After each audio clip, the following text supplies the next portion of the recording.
Soc el Joan Montaner, soc neuròleg de la Vall d'Hebron i soc el director del grup de recerca en malalties neurovasculars de l'Institut de Recerca de la Vall d'Hebron.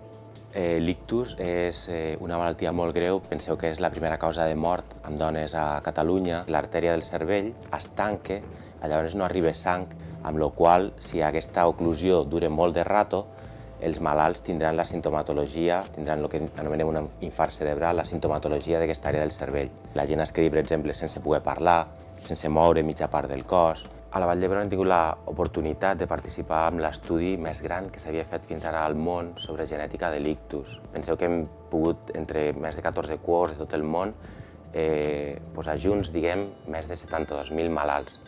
Hi ha diversos tipus d'ictus i, de fet, la recerca que estem fent també va en la línia de demostrar que des del punt de vista biològic, genètic, aquests ictus que abans ficàvem a la mateixa bossa són una mica diferents. I la sorpresa ha estat que no és que hagin trobat gens que són de l'ictus i no són de la gent que no ha patit un ictus, sinó que hi ha gens específics de cada tipus de subgrup etiològic. No podem seguir parlant de la mateixa malaltia, sinó de malalties dintre de l'ictus.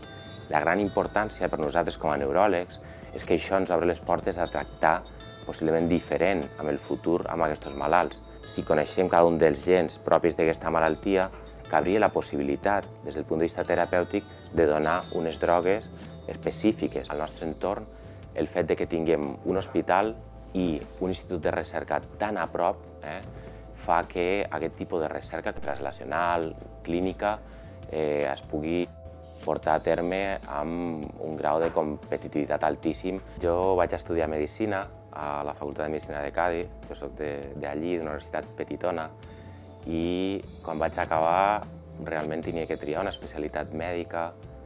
Ja allí a Cádiz, quan fèiem pràctiques, he de reconèixer que una sèrie de malalts amb malalties neurològiques, en aquell cas amb una malaltia que es diu Huntington, que realment és dramàtica, molt greu, familiar, em va fer que pensar moltíssim. No tenia cura, semiològicament i clínicament era força interessant i vaig tindre clar que volia fer neurologia. Al fer la residència vaig veure que atendre els malalts era molt divertit, donava molt retorn, però també pensava que la recerca, l'intentar no curar un malalt, sinó curar a una malaltia, era un repte molt important i això em va fer intentar fer un altre tipus de recerca.